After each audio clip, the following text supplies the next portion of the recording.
The slap came out of nowhere, sharp and stinging, echoing off the cold marble steps of the courthouse. For a split second, the world seemed to freeze.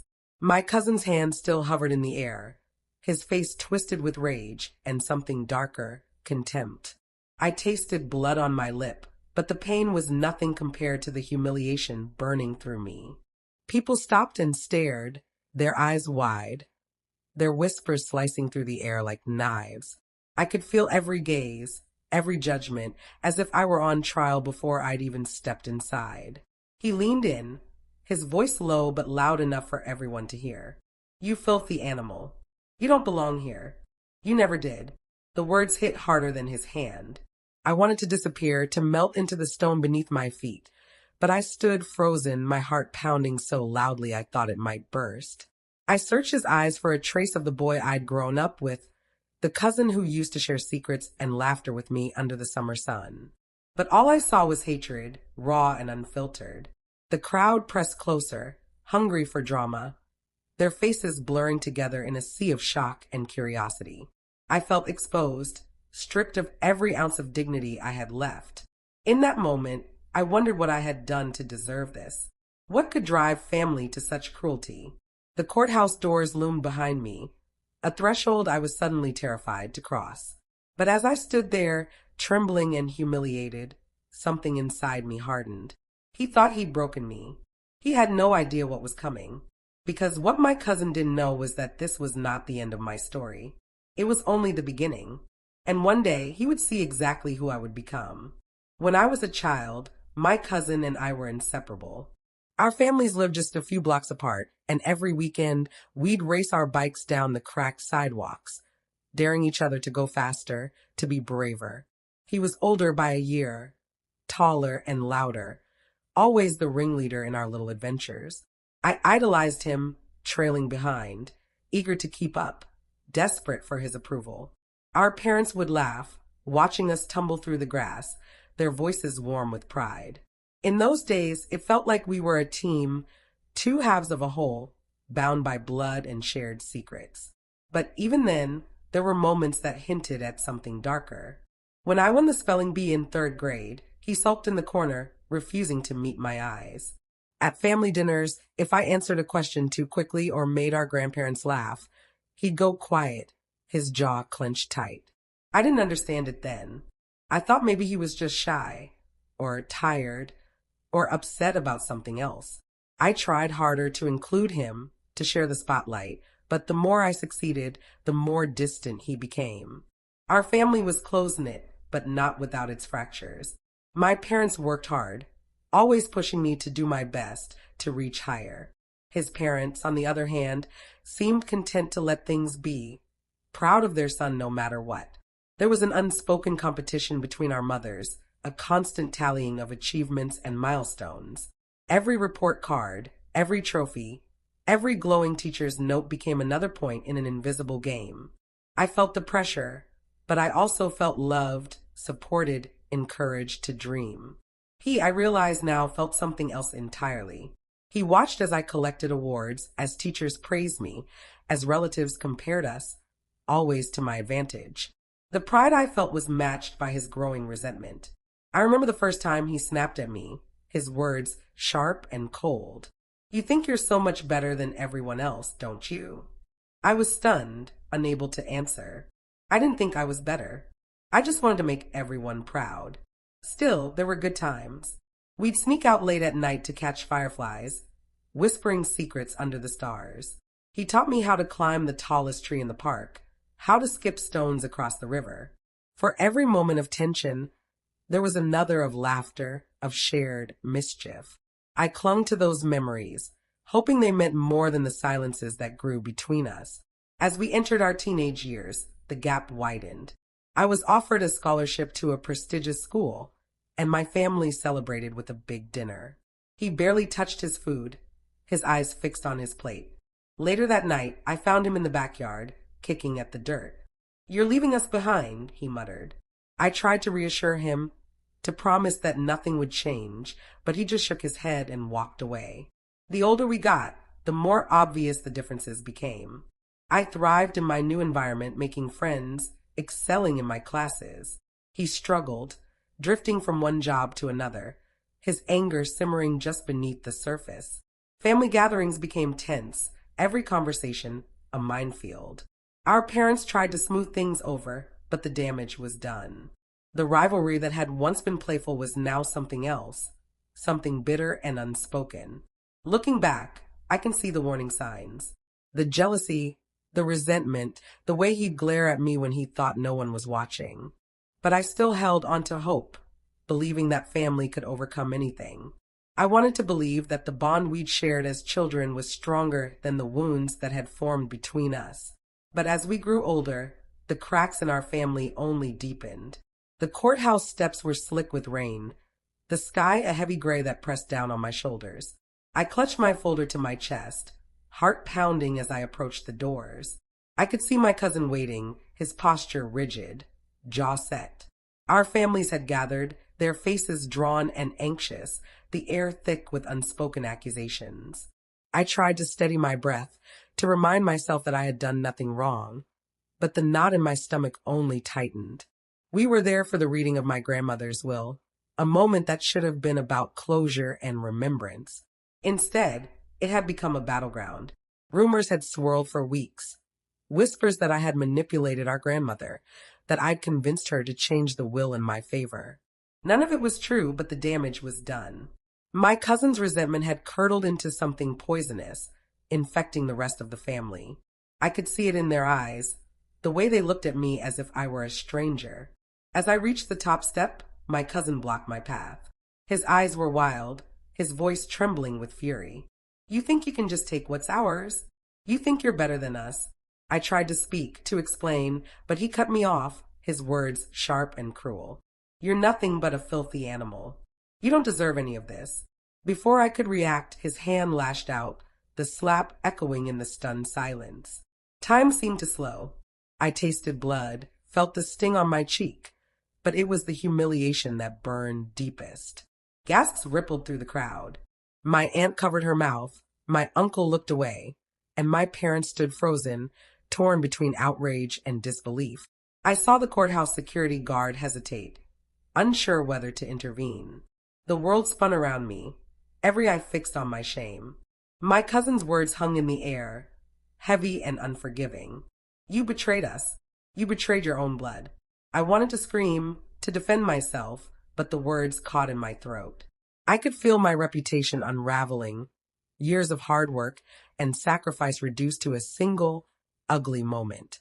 The people I loved most now looked at me with suspicion, their trust shattered. I stumbled back, blinking away tears, my mind racing. How had it come to this? How had the boy who once held my hand in the dark become the man who struck me in public?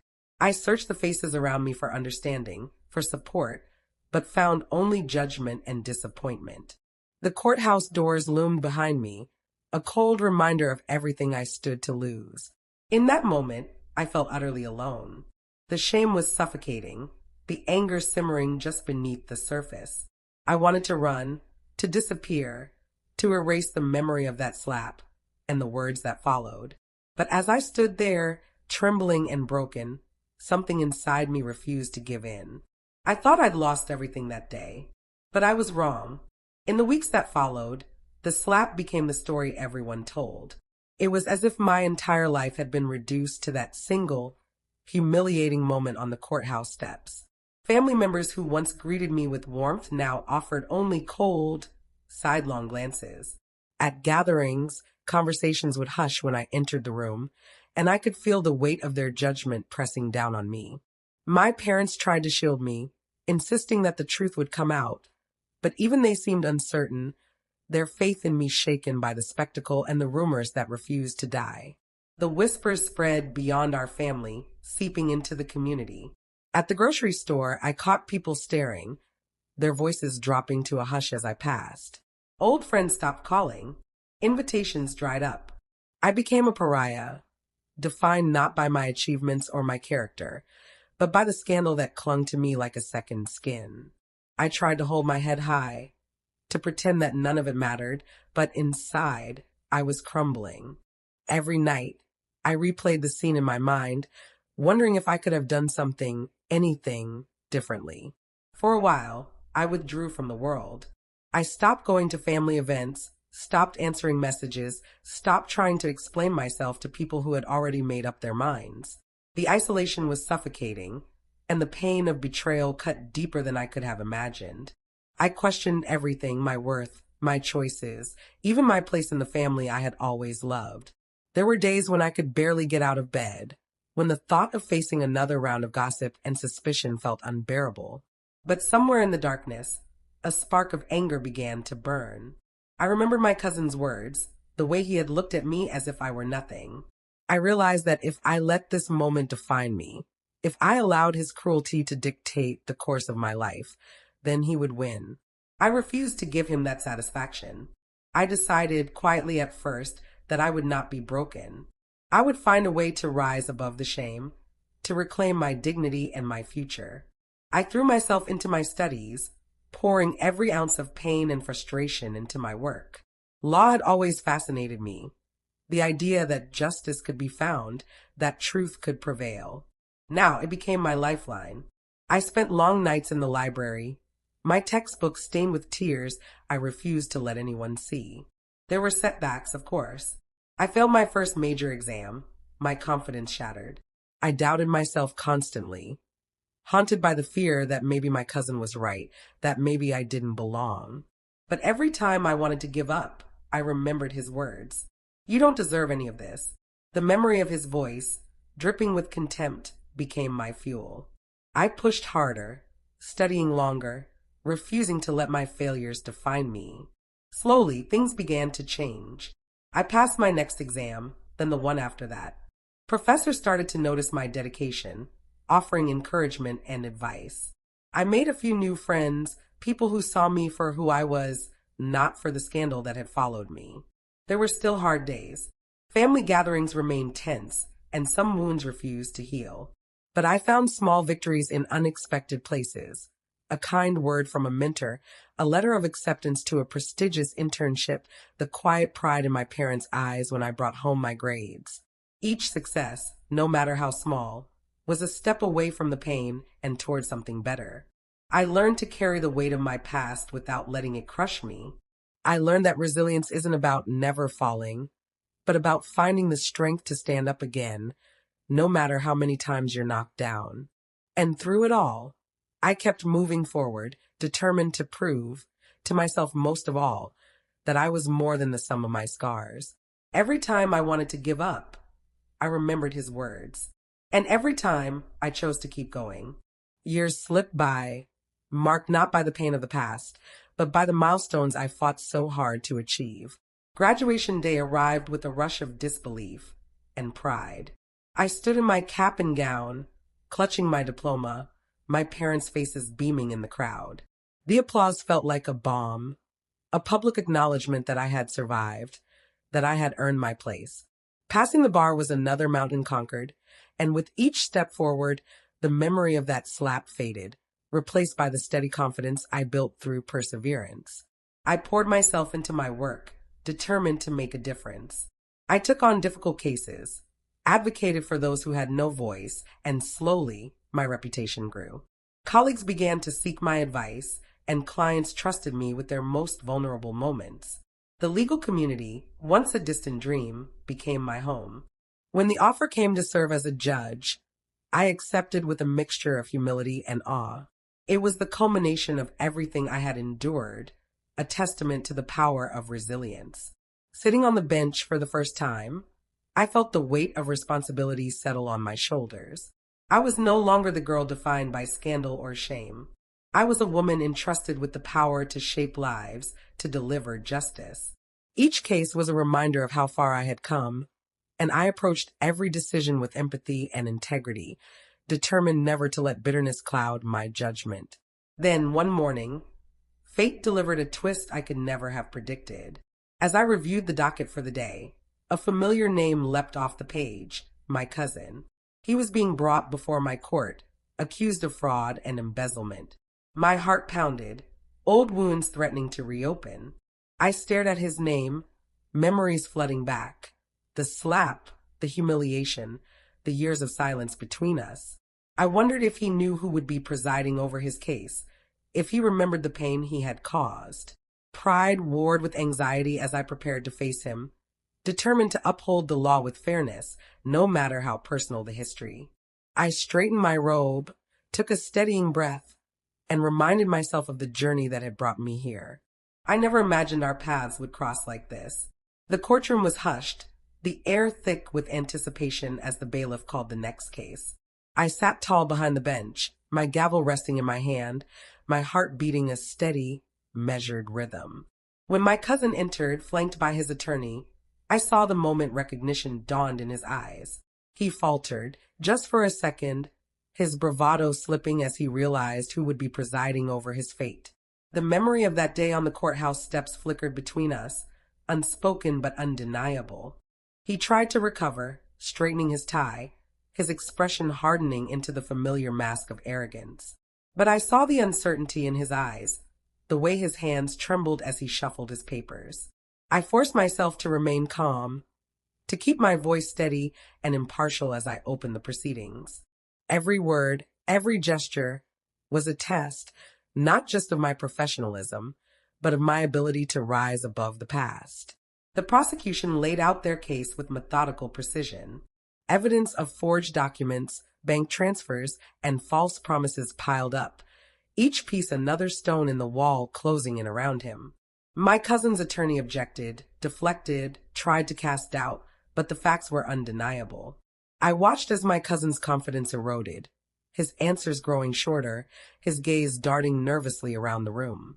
The man who once humiliated me in front of our family now stood exposed, his secrets laid bare for all to see.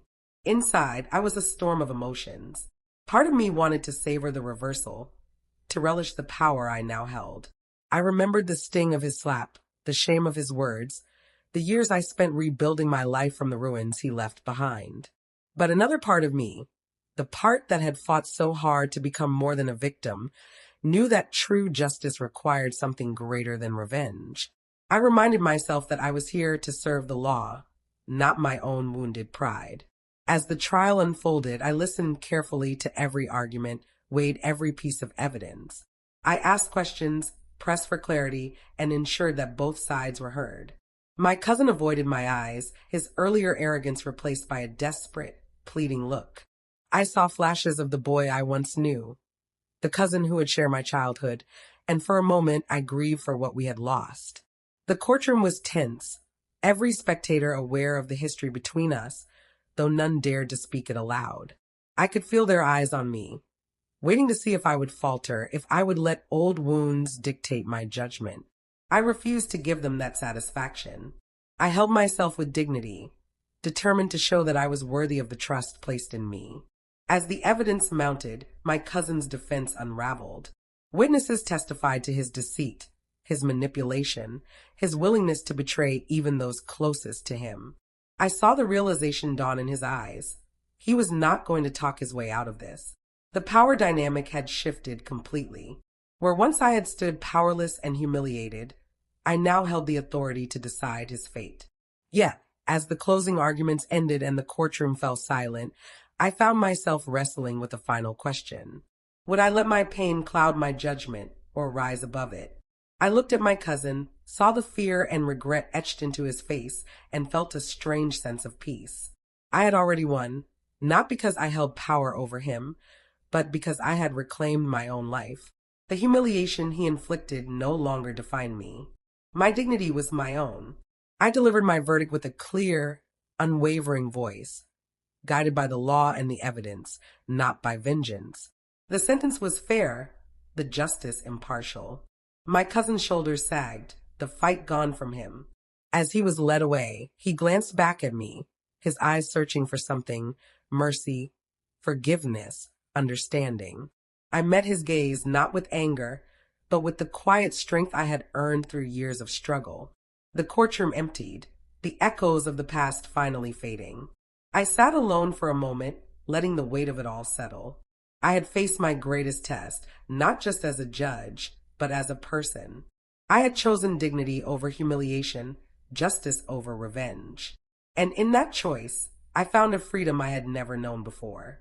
The verdict echoed through the courtroom, final and unyielding. I watched as my cousin's face fell, the reality of his actions settling on his shoulders like a heavy cloak. There was no outburst, no last attempt to shift blame, just a quiet resignation, a silent acknowledgement that the choices he'd made had finally caught up with him. The bailiff led him away, and for the first time in years, I felt the tension in my chest begin to ease. As the room emptied, I caught glimpses of the people who had once doubted me, colleagues, community members, even distant relatives who had believed the worst. Their eyes met mine, not with suspicion, but with a new respect. I had done what was right, not what was easy. I had shown them, and myself, that integrity mattered more than old wounds or fleeting satisfaction. The whispers that had once haunted me were replaced by quiet nods of approval, a recognition that I had risen above the pain and chosen a higher path. After the proceedings, I sat in my chambers, the silence a welcome relief. I thought about the journey that had brought me here, the years of struggle, the nights spent doubting myself, the moments when giving up seemed easier than pressing on. I remembered the humiliation on the courthouse steps, the sting of betrayal, and the long, lonely road to healing. But now those memories felt distant, their power over me finally broken. I realized that closure hadn't come from seeing my cousin punished. It came from knowing that I had stayed true to myself, that I had refused to let bitterness dictate my actions. I had upheld the law, not for revenge, but for justice.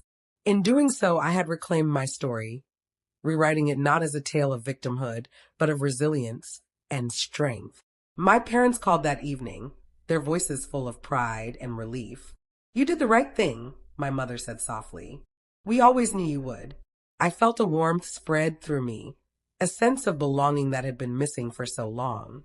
The wounds in our family would take time to heal, but for the first time, I believed they could. I looked out the window, watching the city lights flicker against the night sky. The future felt open, full of possibility. I was no longer defined by the cruelty of others or the mistakes of the past. I was free to move forward, to build a life on my own terms, guided by the lessons I had learned. For the first time, I felt truly free. Years have passed since that day in the courtroom, but the lessons I learned remain etched in my heart. I look back on my journey with a sense of wonder at how far I've come, at the strength I found when I thought I had none left. The pain and humiliation that once threatened to define me have faded, replaced by a quiet confidence that comes from surviving the storm and choosing to rise above it. I've learned that resilience isn't about never being hurt. It's about refusing to let that hurt become your whole story. I've seen how betrayal can shatter your trust, how cruelty can make you question your worth.